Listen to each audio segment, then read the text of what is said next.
akan kita perhatikan pengajian kita pada hari ini.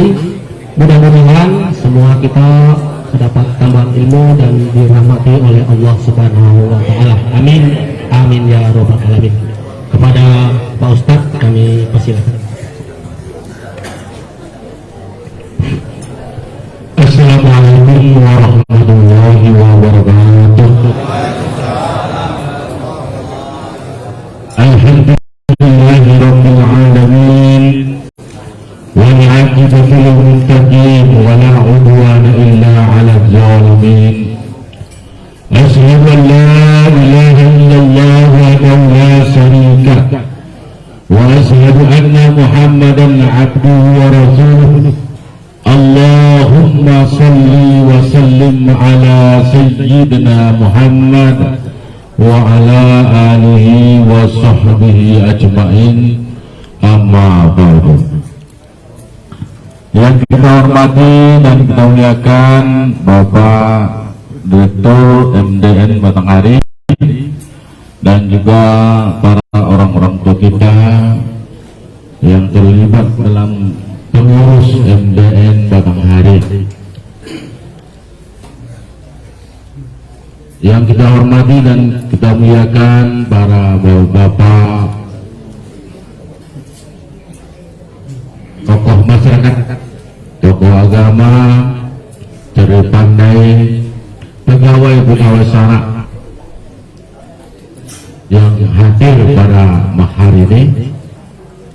Syukur alhamdulillah tentunya kita ucapkan kepada Allah Subhanahu wa taala.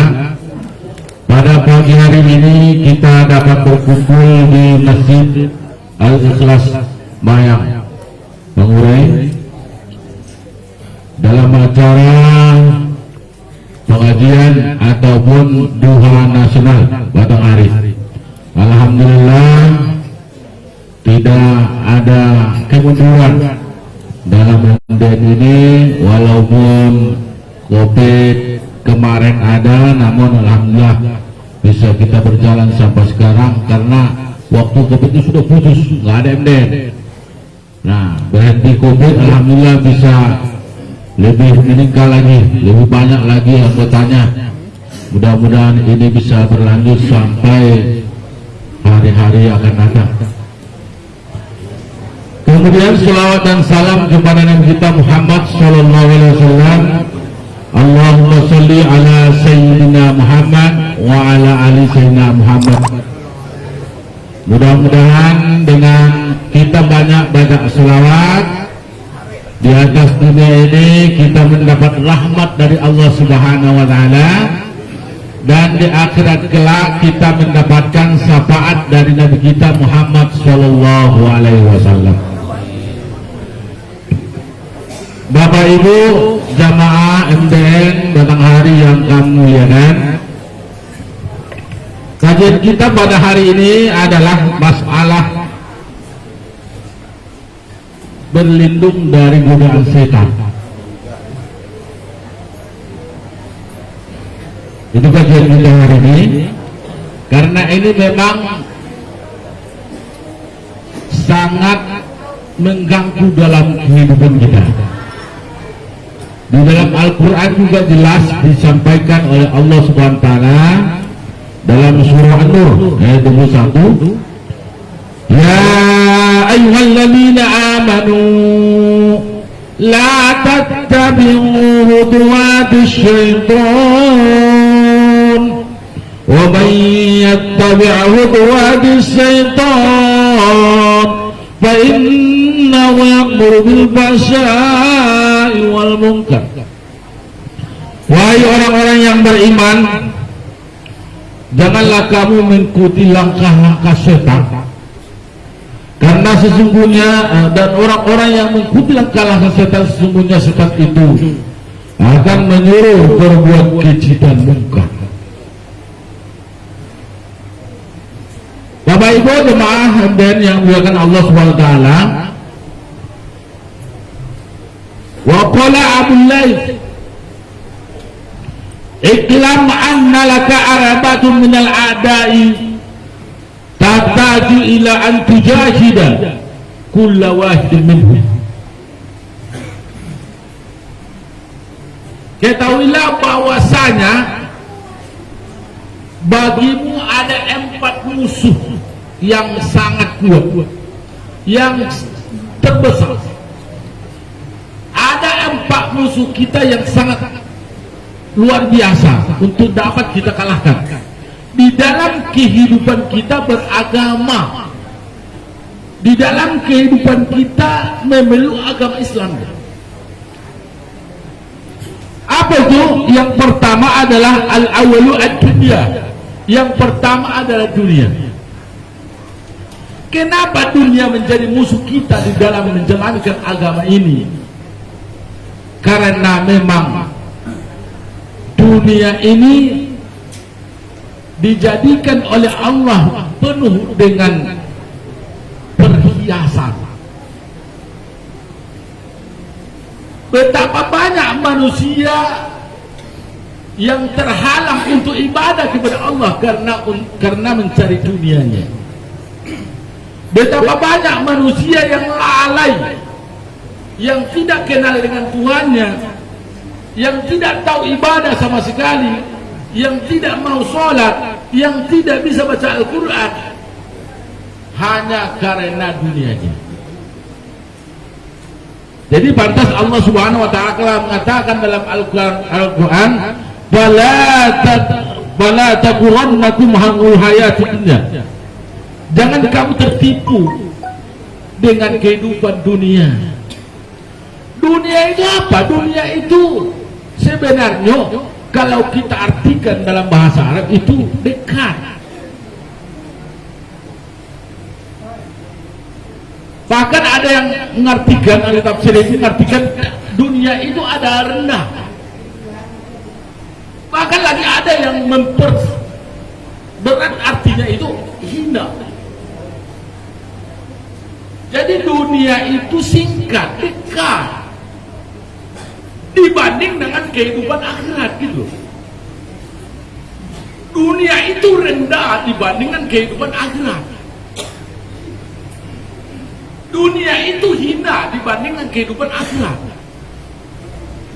Pada hakikatnya, pada dasarnya manusia ini dan jin diciptakan oleh Allah Subhanahu wa taala, tujuannya adalah untuk beribadah. Wa ma khalaqtul jinna wal insa illa liya'budun. Tidak aku jadikan jin dan manusia kecuali untuk menyembah. Tapi dunia menjadi tantangan, dunia jadi musuh. Jadi makanya orang yang tidak kenal dengan musuhnya, dia akan terkapar secepatnya. Orang yang tidak mengenal musuhnya, dia akan mudah tumbang, akan hancur dengan musuhnya. Kalaulah dunia ini menjadi tantangan bagi kita, artinya jangan sempat dunia ini membawa kita lalai kepada Allah. Justru dunia ini adalah kita buat menjadi ladang untuk menuju akhirat. Karena Rasulullah mengatakan, ad-dunya'u madara'atul akhirah. Dunia itu adalah merupakan tempat bercocok tanam untuk akhiratnya. Jadi tujuan akhir kita sebenarnya hidup ini adalah akhirat. Kehidupan yang sesungguhnya adalah akhirat. Kehidupan yang membahagiakan ada akhirat. Kehidupan yang sukses adalah akhirat. Tempat untuk mencari kesuksesan, keberhasilan, kebahagiaan untuk akhirat itu adalah di dunia ini. Kenapa dunia itu dikatakan rendah ataupun singkat? Karena akhirat itu mau datang. Itu lebih panjang. Itu kehidupan yang kekal dan abadi. Kalau di dunia ini seperti yang kita rasakan, yang kita lihat, kenyataannya tidak ada di antara kita sebagai manusia di dunia ini atau kehidupan sekarang ini ya hidup sampai beratus-ratus tahun.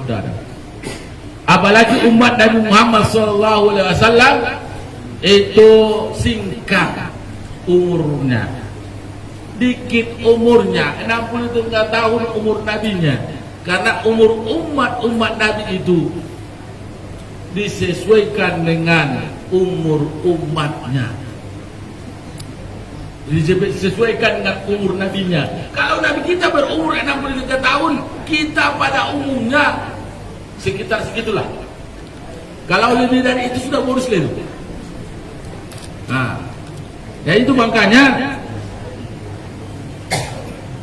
kalau kita lalai dengan dunia kita, tidak beribadah kepada Allah, kita akan menjadi susah dan juga akan menjadi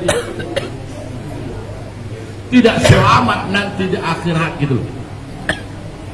Bapak Ibu hadirin yang berbahagia, wasani yang kedua, apa musuh yang terbesar kita di dalam kehidupan kita? Adalah nafsuka, dirimu sendiri. Nafsu kita, diri kita sendiri. Ini yang paling sulit untuk melawannya, Pak. Jadi pantas Nabi kita mengatakan, setelah selesai perang Uhud dan perang Badar, ada lagi perang yang paling besar yang akan kita hadapi. Para sahabat bertanya kepada Nabi, wah, perang apa itu ya Rasul? Perang melawan hawa nafsu. Ini yang paling berat. Dan ini berlaku untuk semuanya. Mau gelarnya kiai, mau gelarnya buya, mau gelarnya ustaz, mau gelarnya apa saja gelarnya, nafsu ini menjadi musuh terbesarnya di dalam kehidupannya. Menghukum diri sendiri sangat sulit, Pak. Menghukum diri sendiri akan sulit, sangat sulit. Jangan diri sendiri. Kalau anak bersalah, menghukumnya itu pun susah. Kita agak berat menghukum anak. Kenapa? Karena anak itu adalah diri kita, darah daging kita. Mau kuat atau dikit, niat tak mau buat dan sampai hati. Dan sampai hati kita membuatnya. Kenapa? Karena anak itu adalah diri kita. Menghukum diri sendiri itu sangat berat. Nah itu makanya melawan diri sendiri ini agak sulit. Padahal memang kita harus untuk lebih mantap atau lebih dekatnya kita kepada Allah, harus kita kalahkan diri kita sendiri. Nafsu ini bermacam-macam, namun dibuat globalnya itu ada 3 yang paling besar. Yang pertama adalah nafsu ammarah. Nafsu ammaratun bisu'. Apa itu nafsu ammaratun bisu' itu? Nafsu yang cenderung untuk menyuruh orang berbuat keburukan. Ini akan timbul di dalam setiap diri manusia. Kalau kita tidak mengantisipasi, kalau tidak melawannya, justru kita akan dibawa terus ke jurang kemaksiatan, ke jurang keburukan.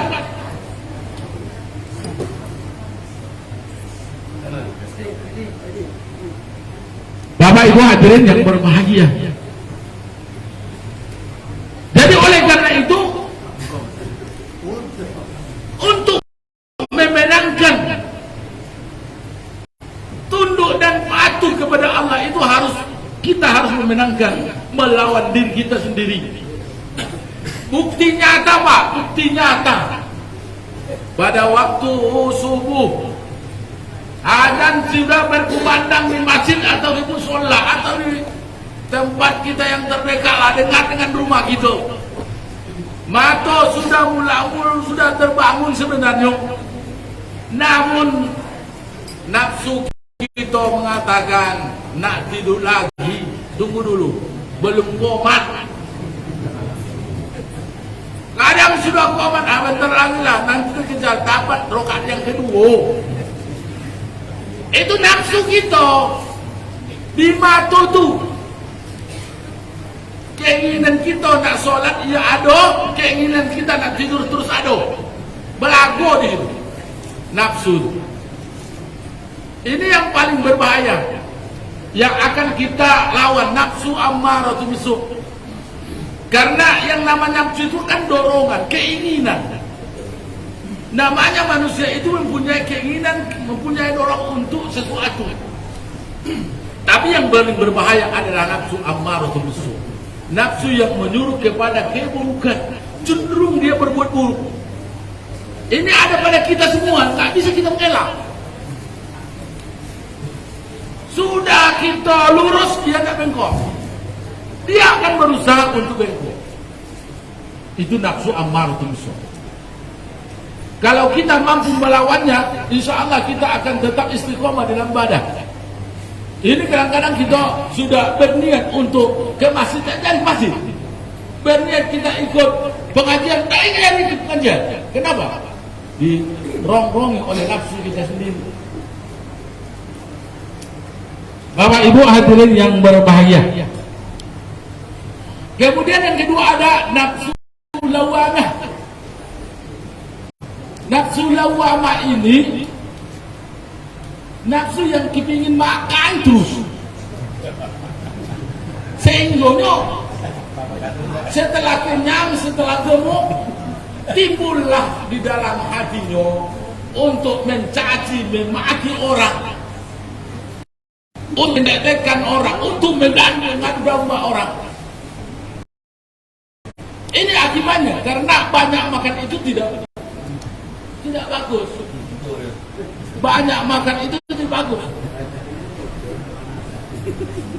Kalau terlalu banyak makan itu yang akan datang. Itu sama dengan sama dengan para binatang yang kerjanya memang terus makan terus. Kambing, sapi, sampai malam pun makan. Hah? Bapak Ibu perhatikanlah kambing itu. Tengok intip dia pada tengah malam. Dia sudah dimasukkan tetap ngunyah dia. Itu lawamah namanya. Nah, makan handa betul. Jadi ini kalau ini kita pelihara, maka kan jauh kita dari rahmat Allah. Jauh kita dari ibadah. Jangan pula dikit-dikit makan. Dikit-dikit makan. 10 menit sudah makan, makan dia tak makan lagi. Nah ini gawat ini yang seperti ini Bu. Makan handar begitu. Kalau bahasa kita jam itu, makan handar. Ya sama kita dengan yang kaki 4 tuna. Dia makan handar. Karena memang kalau binatang itu hidupnya itu makan untuk hidup, hidup untuk makan. Dia hidup ada untuk makan, tidak ada untuk ibadah. Walaupun berkumandang ada di masjid, ala sholat, dia tetap di masjid. Tidak ada masuk masjid dia. Kenapa? Dia hidupnya itu memang hanya untuk makan. Udah besar, udah gemuk dia baru kesot, mati. Kita sebagai manusia sebalik dari itu. Harus makan untuk hidup. Kita makan memang untuk hidup.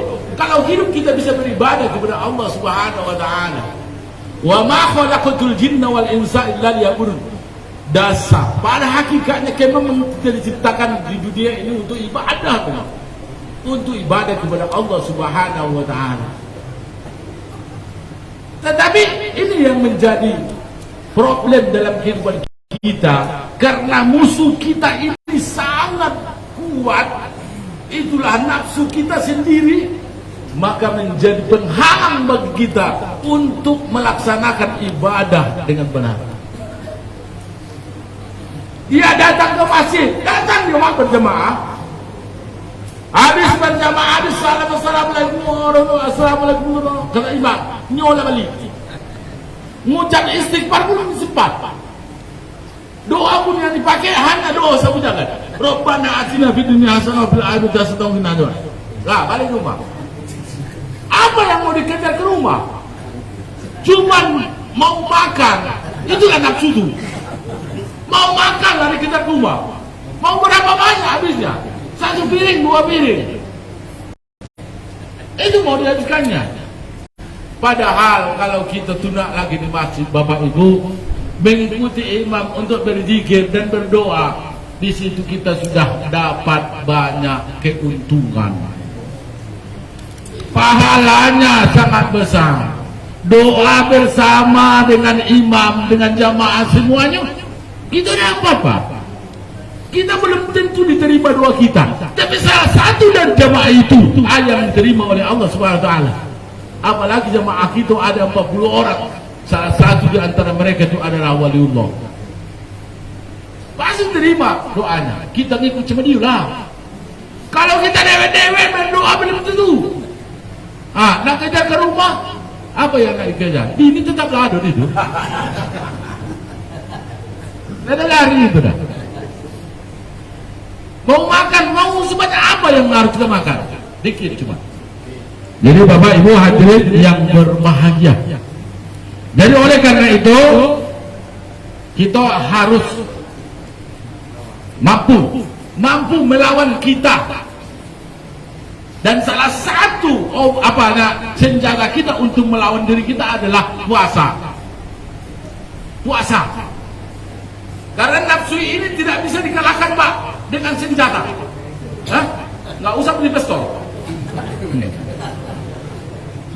Nggak bisa dikalahkan dengan dodos. Nggak bisa, Pak. Dia mengalahkannya hanya dengan puasa. Coba buat nafsu itu lapar, baru dia minta ampun. Saya tunduk dan patuh kepada ya Allah. Lapar. Sewaktu nafsu diwawancarai oleh Tuhan. Nafsu, siapa kau dan siapa aku? Apa kata nafsu? Aku adalah aku, engkau dan engkau. Kejam kali boleh jawabannya kan? Sombong kali jawabannya, angkuh. Kemudian Allah, Tuhan menghukumnya dengan direndam bertahun-tahun. Kemudian dibangkit lagi dari nafsu. Tanya lagi, siapa kau itu? Aku adalah aku, engkau dan engkau. Masih angkuh lagi. Lalu kemudian si nafsu ini dihukum lagi dengan hukuman yang kedua. Dia dipanaskan, dibuat dua api yang panas. Selesai hukuman ditanya Tuhan, siapa kau nafsu? Saya adalah saya, engkau dan engkau. Masih angkuh lagi dia, Pak. Itu hebatnya nafsu.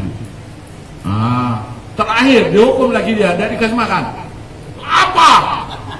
Baru ditanya lagi, siapa kau? Saya adalah hambamu, engkau adalah Tuhanku. Baru aku dia. Saya adalah hambamu, yang engkau adalah Tuhanku. Bapak Ibu perhatikanlah pada waktu kita puasa. Walau waktu puasa bulan Ramadan, banyak di sini yang tak pernah ke masjid lah. Yang tak pernah berjamaah, yang tak pernah mengaji di luar bulan Ramadan, mengaji lah. Kenapa?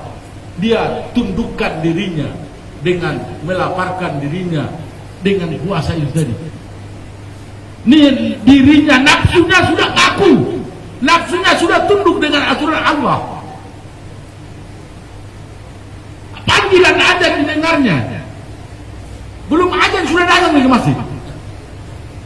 Kenapa? Karena dia sudah mampu melawan dirinya. Jadi tidak ada cara lain untuk melawan nafsu adalah as-shaum, puasa. Kalau sudah lapar dia sudahlah terkapar itu, tidak melawan lagi.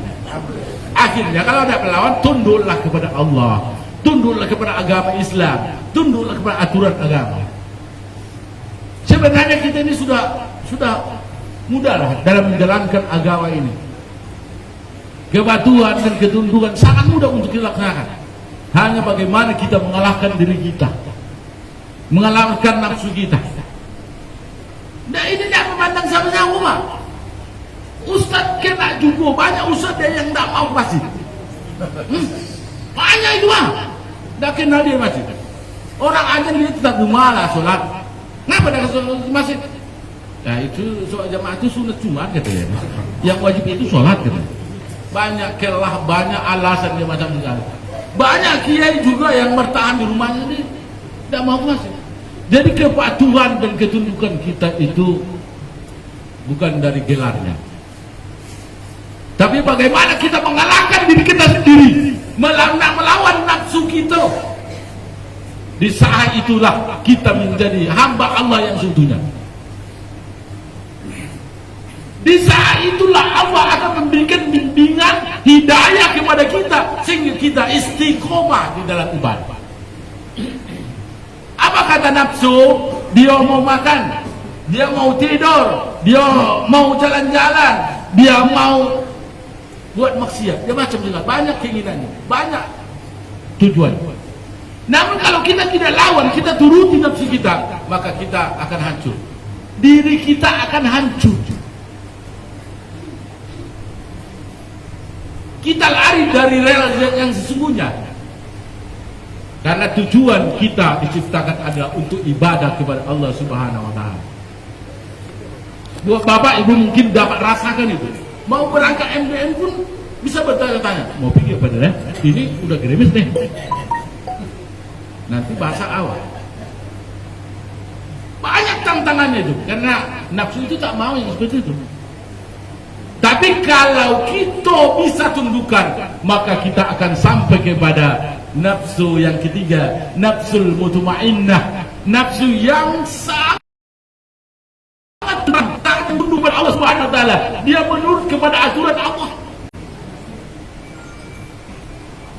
Nak ngaji payo, sholat jamaah payo, sedikit apapun waktu subuh itu dia terbangun dan berangkat masuk. Tidak kenal dia kesal, tidak kenal dengan kesulitan. Kalau nafsul mutmainnah sudah dapat kita raih, dan inilah yang dijanjikan oleh Allah di dalam Al-Quran, ya ayyatuhan nafsul mutmainnah irji ila rabbiki radiyatan mardiyah fadkhuli fi ibadi wadkhuli jannati. Wahai nafsu yang tenang, kembalilah kepada Tuhanmu dalam keadaan diridhoi. Masuklah kepada golongan hambaku dan masuklah kepada surga. Nafsul mutmainnah lah nanti yang akan menduduki surga itu, Bang. Mampukah kita menjadikan nafsu kita itu menjadi mutmainnah? Dengan beberapa syarat. Yang pertama adalah dawamkan wudukmu. Berwuduk terus. Kalau batal wuduk, insya Allah jadi mutmainnah nih. Oh Ustaz, saya di pasar macam mana wuduk? Cari air. Wuduk. Batal wuduk. Dawamul wuduk. Mendawamkan wuduk. Terus menerus berwuduk gitu. Dalam keadaan suci. Maka ini membuat hati kita tenang. Kenapa bisa tenang? Karena kita dalam keadaan suci. Kemudian apa lagi? Tegakkan sholat dengan tepat dan di tempat yang tepat. Waktunya tepat, tempatnya tepat. Waktunya di awal waktu, tempatnya di masjid. Berjamaah gitu loh. Kalau sholatnya dewe-dewe anak terus udah batas pula, macam mana nak mutmainnah? Dari apa itu? Kenapa harus kita berjamaah? Karena berjamaah itu mendatangkan rahmat Allah Subhanahu wa taala kepada kita. Membuat kita tenang dan tentram karena banyak orang di situ berkumpul sama-sama menghadap kepada Allah Subhanahu wa taala. Maka Allah akan memberikan rahmat, ketenangan, hidayah kepada kita. Itu membuat kita mutmainnah. Wudhunya itu terus menerus, kemudian sholatnya itu dikerjakan di awal waktu dan juga di tempat yang tepat, yaitu masjid. Jangan dibuat rumah menjadi tempat ibadah, disitulah sholat terus. Kalau bini sholat di rumah dah halal, kalau awak laki sholatnya di rumah dah benar. Benar? Awak laki-laki, awak jantan, kalau bahasa Jawa jantan. Awak jantan sholatnya di rumah itu kurang tepat. Awak ada ustaznya sah sholat di rumah, sah. Dah usah di rumah, dilanggar pun sholatnya sah. Hah? Dilanggar, sah sholat.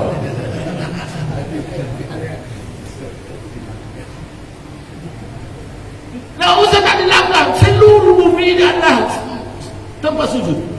Masjid Allah. Sah. Cuman masalah nggak ada. Kita ini mencari yang terbaik. Kita ini mencari lebih. Kita ini mau mencari bonus. Jadi orang yang hanya gaji top yang dia dapatkan itu orang yang rugi itu. Nggak ada bonusnya, nggak ada preminya. Mana ada untungnya dia? Cuman gaji pokok apa? Cuman gaji pokok yang dia dapatkan. Kalau gajinya 2 juta sebulan, cuma 2 juta tu lah. Nggak ada seseranya. Bonus sudah kati, premi sudah kati. Macam mana nak maju kalau macam itu? Tak bisa, Pak. Jadi kita pun dianjurkan, disunatkan, dibuatkan untuk solat berjamaah itu kita dapat bonus banyak, Pak. Langkah kita baca masjid sudah dapat nilai pak ibadah, dihitung menjadi pahala. Sampai di masjid kita iktikaf sudah dapat nilai iktikaf pula. Berjamaah sudah dapat nilai jamaah pula. Banyak keuntungan yang kita dapatkan kalau kita solatnya di masjid. Maka membuat nafsu kita itu menjadi mutmainnah. Apa arti mutmainnah itu? Mutmainnah itu artinya tenang, tenteram, tak galau, tak susah. Penderitaan yang paling sulit, Pak, bukan hanya karena kemiskinan, bukan hanya karena ketiadaan harta pada kita. Kesusahan yang paling menderita di dalam kehidupan kita ini adalah galau. Jiwa tak tenang, hati tak tenteram, pikiran tak menentu. Itulah penderitaan yang paling berat.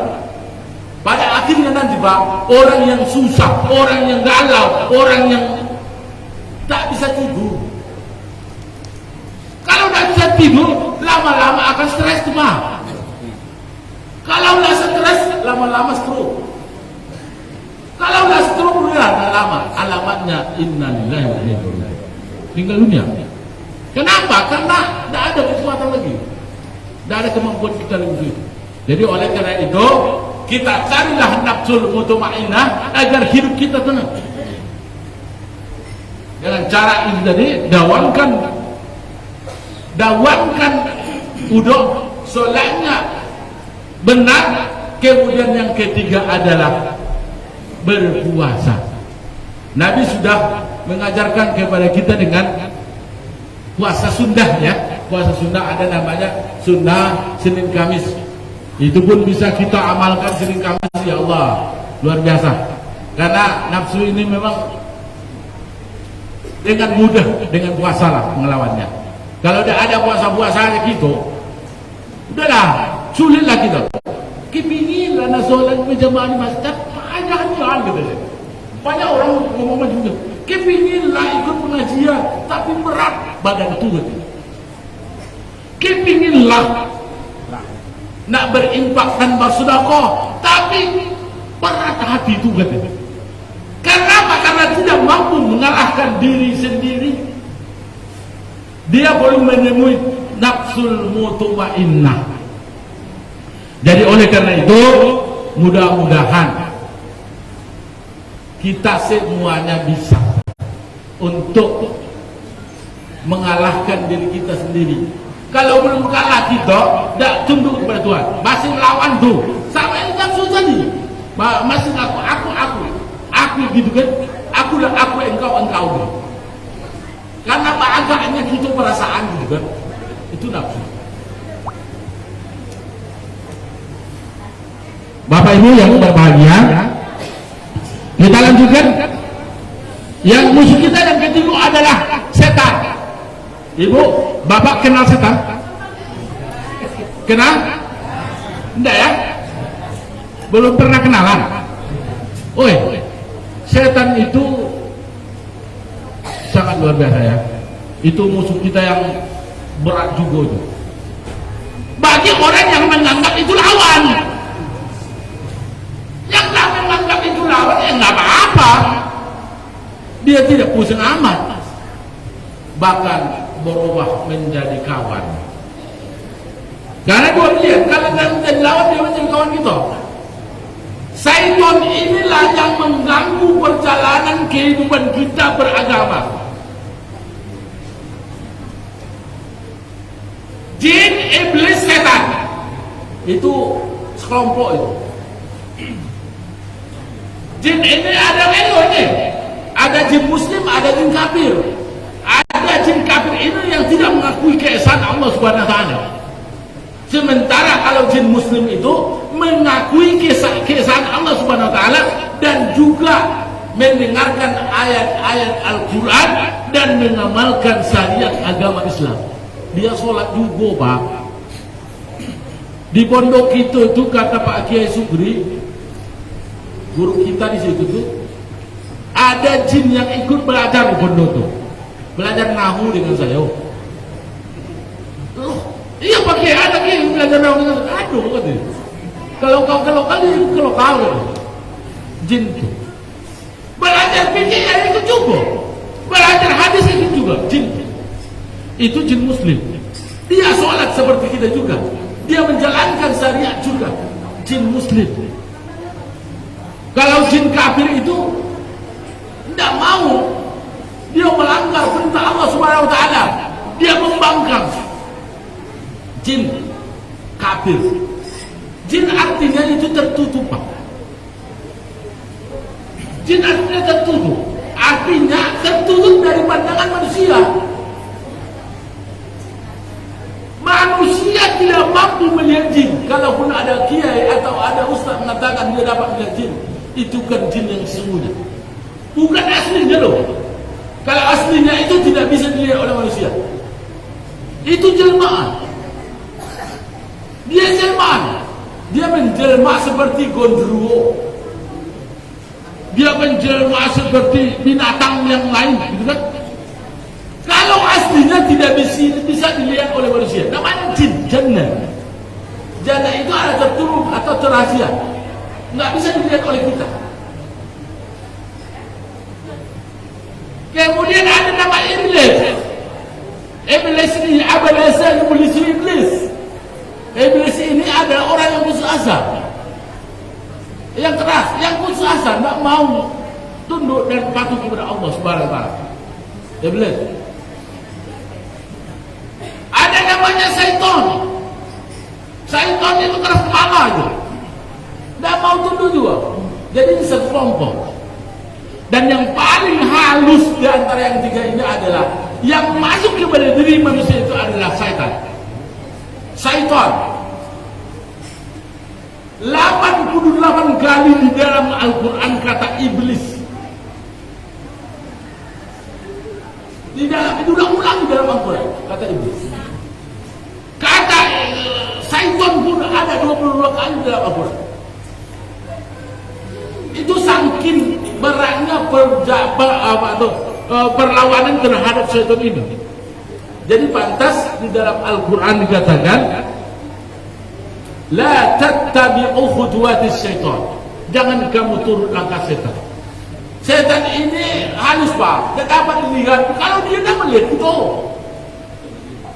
setan ini tidak takut dengan Al-Quran. Kau baca Al-Quran dia lari dah. Dia ada dalam diri kita, cuman tidak bisa menggoda kalau kita baca Al-Quran. Di dalam kita berbuat baik juga bisa masuk setan itu, Pak. Berimpak 100.000 masuk setan itu. Cuman kau yang mampu berimpak 100.000, yang lain itu cuma 25.000. Itu masuk setan itu. Udah di dalam sholat sendiri kita rakaat terakhir, si setan itu bisa datang dan masuk dan menyampaikan dalam hati kita, cuman kaulah yang paling khusyuk sholatnya sejamaah ini. Sehingga nanti pas keluar tuh langkahnya agak lagi kan, masuk dia itu kali-kali halus setan. Jadi hati-hati Setan ini paling tak suka dengan kebaikan, tak suka dia. Kalau ada pengajian sudahlah, dia datang. Ini banyak setan di sini. Buktinya baru kadang-kadang di mah ustaznya dia menguap 4 kali. Lah menguap 4 kali dia. Itu kerja. Di rumah kita baca, kita ambil Al-Quran baca baru 3 ayat Al-Quran, menguatnya sudah 4 kali. 3 ayat cuman baru menguatnya sudah 4 kali. Kenapa? Setan itu tak mau dengan kebaikan. Jadi bagaimana kalau begitu Ustaz? Kita harus lawan. Kalau kita nak selamat, memang setan ini harus kita lawan.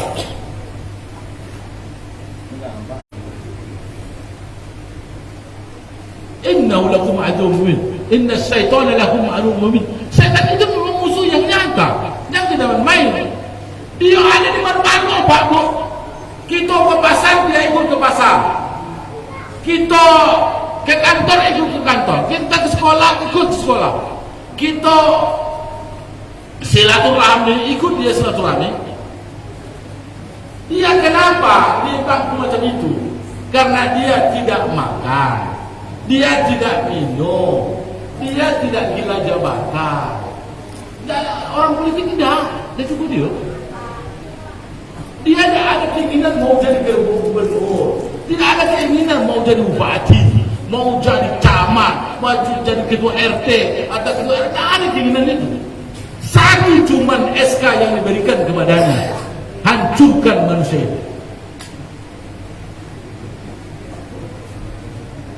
Gelincirkan manusia itu. Itu makanya kita harus hati-hati. Udah baiklah kita katakan diri kita, janganlah semudah itu mengatakan kita baik, karena di samping kita ada musuh. Walaupun diri kita tidak hancur, tapi ibadah kita yang hancur dulunya. Paling tidaknya masuk kepada penyakit ujub. Apa itu ujub? Membanggakan diri kita sendiri. Weh, bagusnya lah saya jadi dalam hati itu. Sholat 5 waktunya full. Infaknya alhamdulillah, bangga dengan diri kita. Si setan ini membuatnya supaya kita amal ibadah kita yang nilainya sangat luar biasa besarnya itu hilang gitu saja. Itulah ujub. Merasa diri kita sudah hebat, merasa diri kita sudah pandai, merasa diri kita yang paling. Itu ujub. Siapa yang membuat ini datang ujub ini kepada kita? Syaitan. Halus dia bang. Jadi pada Rasulullah mengatakan, "Asy-syaitanu yajri bi ibni Adam kama yajri." Sebagaimana darah mengalir dalam tubuh diri manusia itu, seperti itulah si setan itu mengalir dalam tubuh manusia. Itu makanya kalau malas ke masjid, malas mengaji, ruqyahnya banyak setan dalam tubuh. Iya. Ruqyah dulu. Mandi taubat dulu. Banyak perlindungan kepada Allah Subhanahu wa taala. Itu makanya waktu dibuat awal dari setiap surah itu dengan a'udzubillah. A'udzu billahi minasyaitonir rajim. Aku berlindung kepada Allah dari godaan setan yang terkutuk.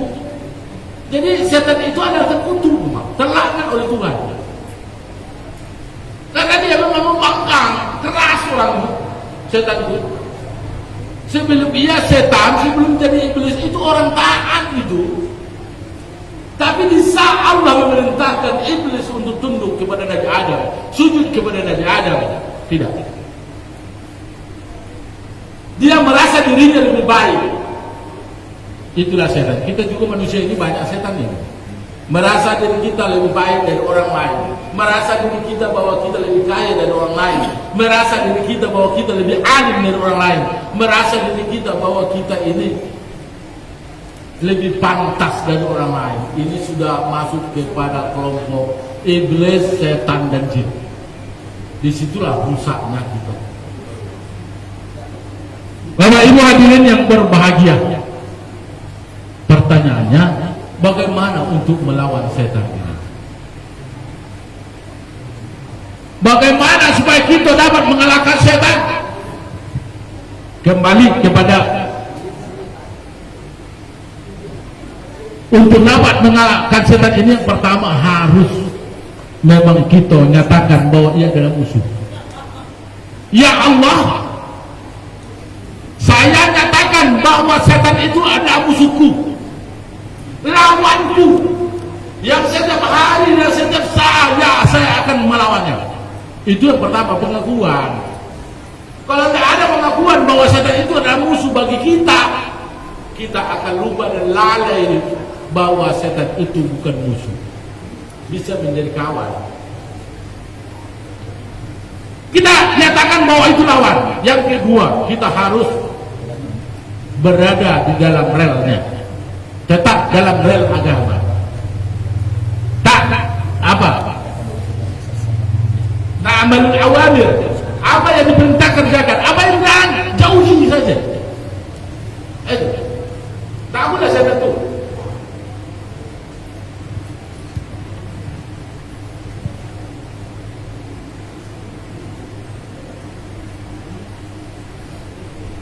Ada cerita sedikit ini disebutkan dari Wahab bin Manab bahwasanya beliau berkata, Allah Subhanahu wa taala memerintahkan iblis untuk mendatangi Nabi Muhammad sallallahu alaihi wasallam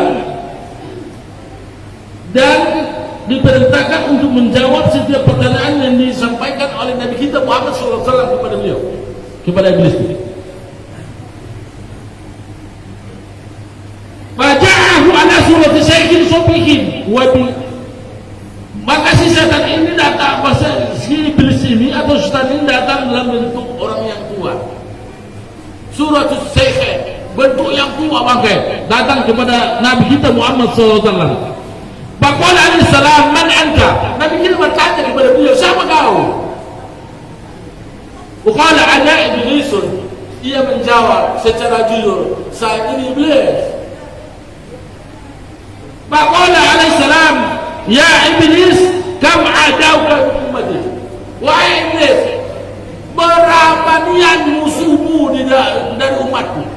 Atau siapa main musuhmu dari umatku? Siapa musuhmu? Qala khamsata asaro. Iblis menjawab, musuhku dari umatmu itu ada 15 orang. Ada 15 kelompok. Siapa itu? Al-awwal anta ya Muhammad. Yang pertama engkau lah ya Muhammad. Kau musuh Muhammad, katanya. Jadi disampaikan kepada Nabi bahwa Muhammad ada musuhnya. Yang wasani imamul adil, yang kedua adalah pemimpin yang adil. Itu adalah musuh setan. Pemimpin yang adil itu makanya yang menjadi adil itu sangat susah. Kalau ada pemimpin yang adil, itu adalah musuh setan. Kata setan itu, kata iblis itu. Wasalisu ghodiyun mutawadi'un. Yang ketiga, musuhku dari umatmu adalah ghodiyun mutawadi'un, orang yang kaya, rendah hatimu. Jarang ditemukan ini. Dia kaya, banyak duitnya, rendah hati pula. Yang kebanyakan terjadi sebaliknya. Dia kaya, banyak duit, angkuh pula.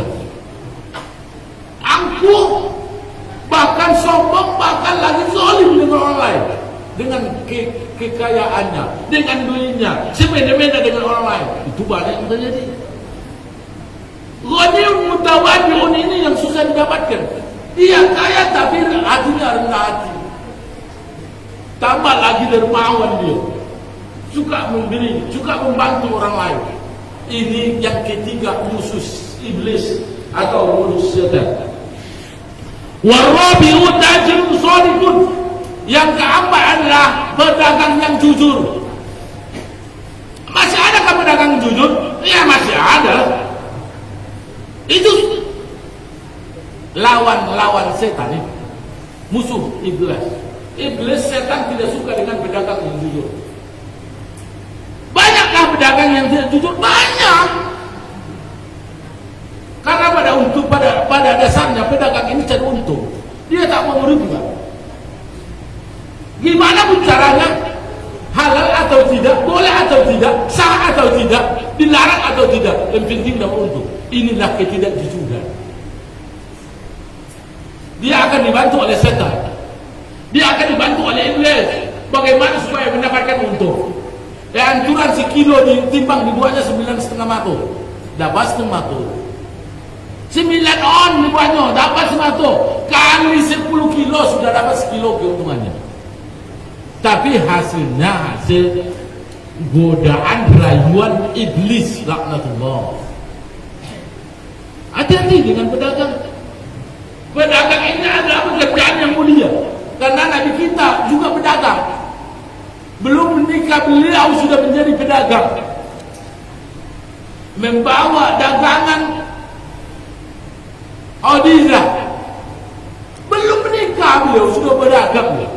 Jadi makanya termasuk pekerjaan yang sangat bagus adalah pedagang. Cuma jangan silap, pedagang ini banyak peluang dosanya, Bu. Banyak peluang dosanya. Kenapa? Banyak tipu-tipuan.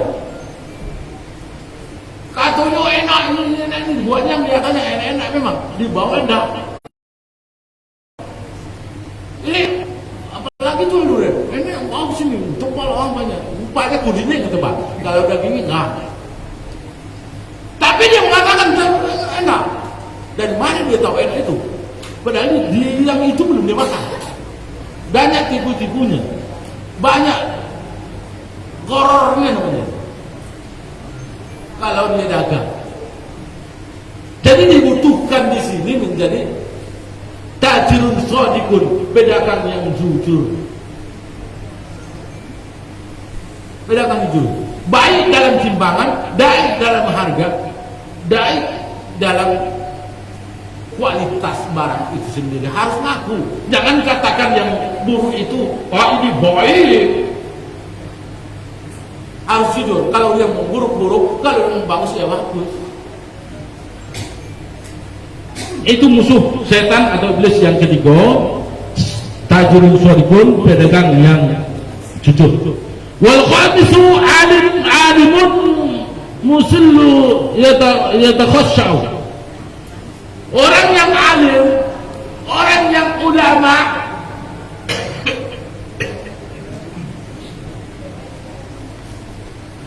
orang yang lumayan ilmunya, muslim, silaturahmi dia sombong orang. Dia suka silaturahim, suka berkunjung dengan kawan, dia takhassak, dan juga orangnya adalah khusyuk. Ini menjadi musuh setan atau musuh iblis yang selanjutnya. Jadi ada orang alim yang tak suka silaturahmi, ada.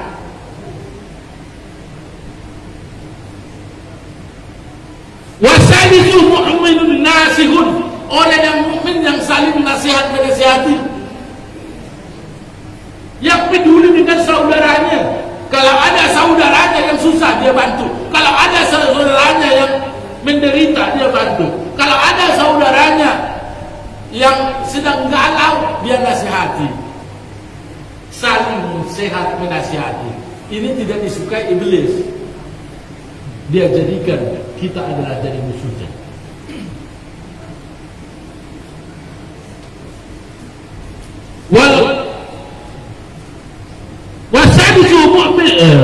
Wasabi'u mu'min rahimun, orang mukmin yang penuh dengan kasih sayang, yang ada pedulinya gitu, sayang dengan saudaranya.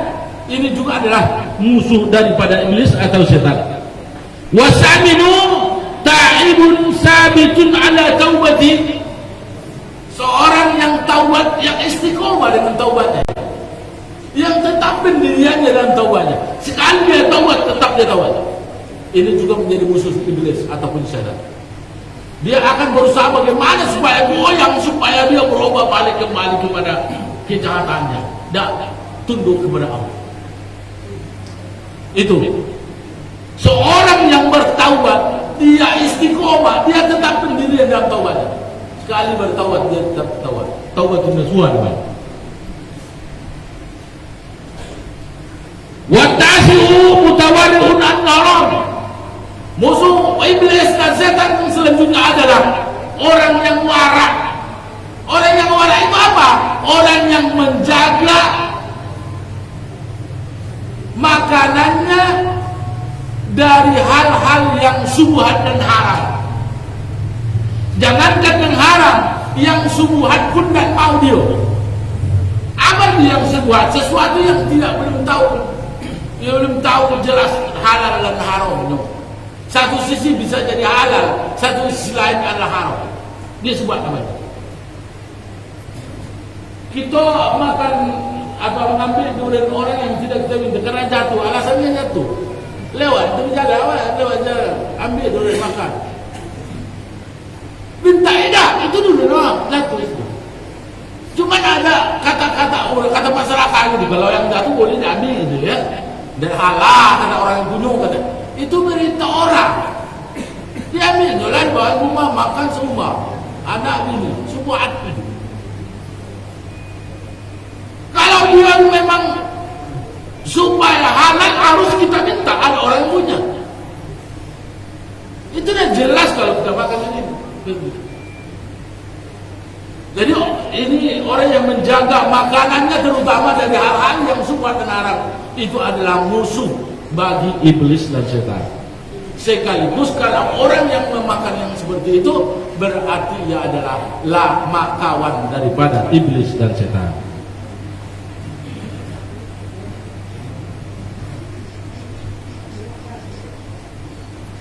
Mu'minun yudawwimu 'ala at-taharah. Seorang mukmin yang terus menerus atau yang mendawamkan bersuci, mendawamkan wudu seperti yang saya katakan tadi. Jadi salah satu untuk melawan iblis dan setan itu adalah dawamkan wudumu, dia susah untuk masuk.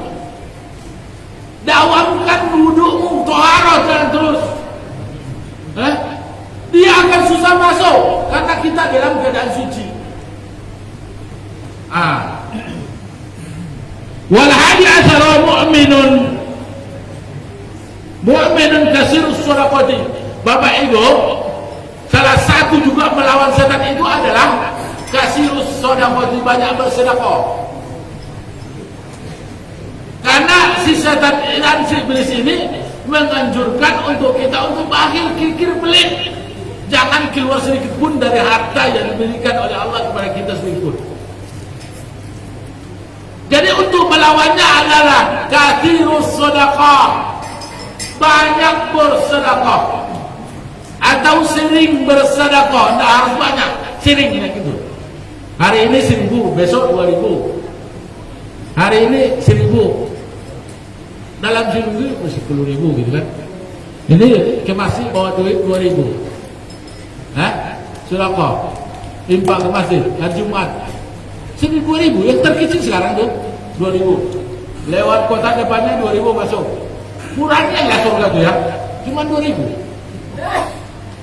Janganlah pula macam tuh. Paling tidaknya kita bawa 5.000 lah. Dapat 5.000. Kalau jamaahnya ada 100 orang kan lumayan pendapatan masjid itu. Masjid itu bukan untuk pegawai masjid itu. Bagaimana kelanjutan masjid itu bisa tegak, bisa bersih, bisa beribadah di dalamnya dengan nyaman dan tentram. Itu butuh dana. Dana itu siapa yang ngasih? Dana dari pemerintah, dana dialokasikan untuk masjid, untuk perbulannya. Dana siapa? Dana kita masyarakat mula. Bagaimana supaya masjid kita itu berdiri dengan tegak, bersih, nyaman beribadah hidup. Ini dengan lengkap fasilitas dalam masjid itu kita sholat pun nyaman. Ada kipas, ada AC, ini lengkap ini. Dengan bersedekah banyak keuntungan. Yang pertama, rezeki kita akan bertambah, diberikan oleh Allah Subhanahu Wa Taala. Jangan tidak berkurang, tapi bertambah. Dengan bersedekah kita berarti membuat perlawanan dengan iblis dan setan.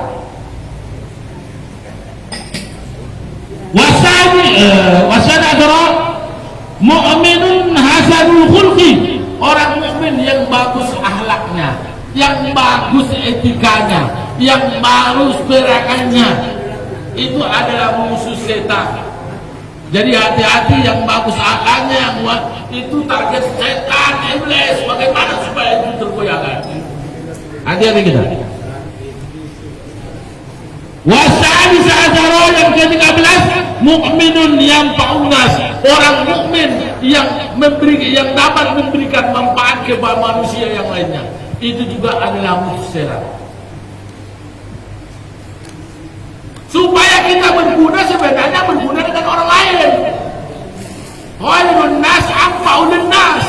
Sebaik-baik manusia itu adalah orang yang memberikan manfaat kepada manusia lainnya. Dan kalau kita orang yang membuat manfaat kepada yang lain, kepada manusia yang lainnya, itu adalah musuh iblis. Dan kita harus hati-hati juga untuk mempertahankannya. Jangan sempat kita menjadi sampah, menjadi mudarat bagi manusia lainnya. Itu sebalik daripada ampaunas.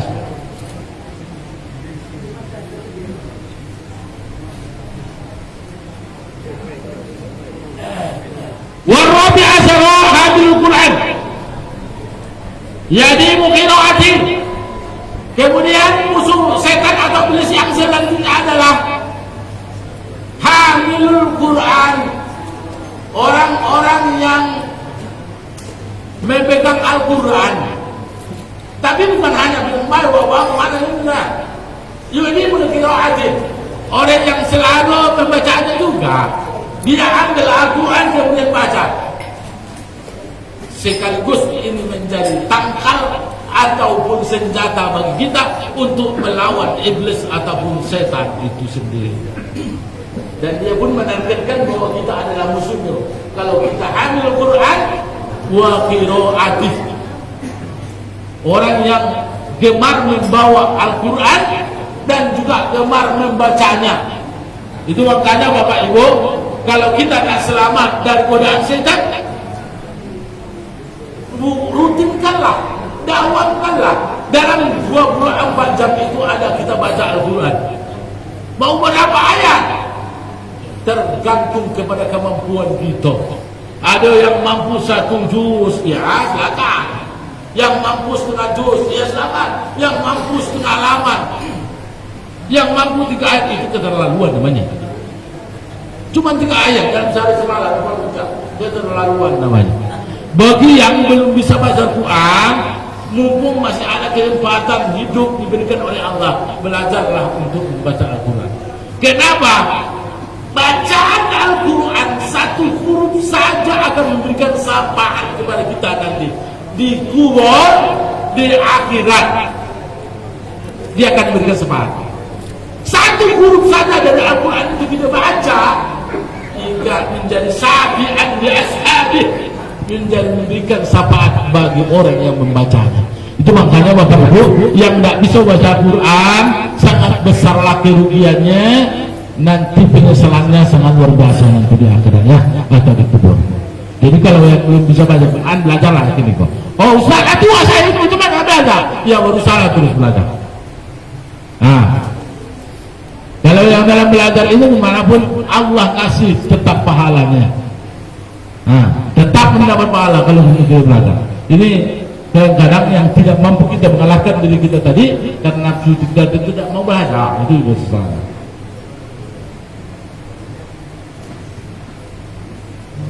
Wal khamisa asyara qa'imun bil lail wan nasu niyamun. Wan nasu niyamun.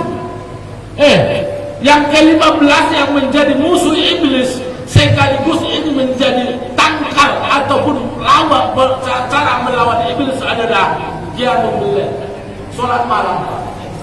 Salat malam Bapak Ibu, salat malam ini ada namanya salat tahajud, ada namanya salat tasbih, bisa dikerjakan pada tengah malam, ada bisa kita kerjakan salat hajat tengah malam itu. Wan nasu sementara orang lain pada tidur, morok semua. Kita bangun di tengah malam itu, bangun dari tidur kita, berkamar mabuk dulu kemudian sholat. Kita menjadi musuh daripada setan, sekaligus untuk melawan setan memang begitu caranya. Sehingga dia kuat, keok dia. Ngaku dia dengan kita, oh hebat lah kau, dia bisa saya melawan kau. Kurus setan itu ada pada kita. Kenapa? Dia tidak makan dengan dia tidak makan dengan menggoda kita. Setan itu akan demikianmu kalau dia dapat menguasai kita. Lalu dia, kalau dia bisa menggeser dari kita mau cepat berwudu, bisa digeserkan terlambat dikit. Mau cepat ke masjid, bisa digeserkan sedikit sehingga terlambat. Itu makin kemudian. Apalagi dia bisa menggagalkan target kita. Ya, dalam kehidupan kita itu memang Bapak Ibu. Kalau saya sering menyampaikan di dalam jamaah saya,